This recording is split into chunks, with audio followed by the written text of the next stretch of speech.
আসসালামু আলাইকুম। আপনার বাসায় একটি ওয়াইফাই রাউটার আছে। তো এই ওয়াইফাই রাউটারের পাসওয়ার্ড অনেকজনের কাছে আছে। এর জন্য আপনার ওয়াইফাইটি অনেক স্লো। কারণ যদি ১০-১২ জন একটা ওয়াইফাই চালায় ৫ এমবিপিএস এর ওয়াইফাই তাহলে ওয়াইফাইটি স্লো হবে এটাই স্বাভাবিক।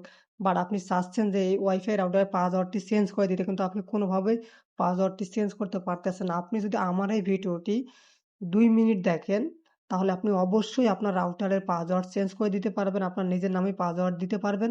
তো যারা ভিডিওটি দেখতেছেন অবশ্যই সাবস্ক্রাইব করবেন। ফেসবুক থেকে দেখলে ফলো করবেন। সুন্দর একটা মতামত করবেন। ভালো লাগলেও মতামত করবেন, না লাগলেও মতামত করবেন। অর্থাৎ এর জন্য আপনি সরাসরি চলে যাবেন ক্রোম ব্রাউজারে। ক্রোম ব্রাউজারটা অনেক ভালো এবং অনেক সেফ।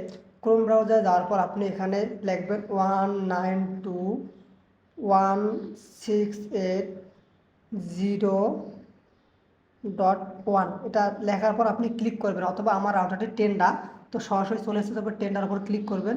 ক্লিক করে দেখেন আপনার সামনে এরকম একটা লগ ইনের অপশান আসবে। আপনি অবশ্যই এখানে পাসওয়ার্ডটি অ্যাডমিন দেবেন, ডিফল্টে দেওয়া থাকে অ্যাডমিন। অ্যাডমিন দেওয়ার পরে যে লগ ইনে ক্লিক করবেন, লগ ইনে ক্লিক করার পর আপনি এই থ্রি ডটে ক্লিক করবেন। দেখেন থ্রি ডটে ক্লিক করবেন। থ্রি ডটে ক্লিক করার পর দেখেন এখানে ওয়্যারলেস সেটিং আছে।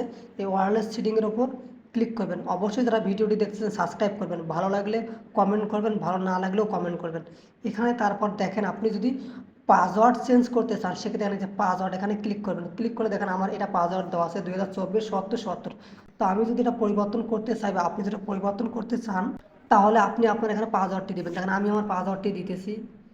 আমি একটা আমার ফোনের পাসওয়ার্ড দিই PCH@AD2244। তো আপনাকে অবশ্যই 8 ক্যারেক্টার দিতে হবে। দেখেন আপনি 8 থেকে 64 ক্যারেক্টারের পাসওয়ার্ড দিতে পারবেন। 8-এর নিচে দিলে কিন্তু নিবে না। দেখেন আমি যদি এখানে শুধু আমার নামটি লিখি ESMAI, দেখেন আমার নামটি লিখলে নিতেছে না। বাট আমি যদি এখানে দুইটা সংখ্যা যোগ করি তাহলে দেখেন আমার পাসওয়ার্ডটি নিতেছে। তারপর নিচে দেখেন যে ওকে অপশন আছে। দেখেন এই ওকে অপশনে যদি আপনি ক্লিক করেন তাহলে আপনার পাসওয়ার্ডটি সেভ হয়ে যাবে। তো আমি আর সেভ করতেছি না। এভাবে আপনারা খুব সহজে আপনার রাউটারে পাসওয়ার্ড চেঞ্জ করে নিতে পারবেন। তো যারা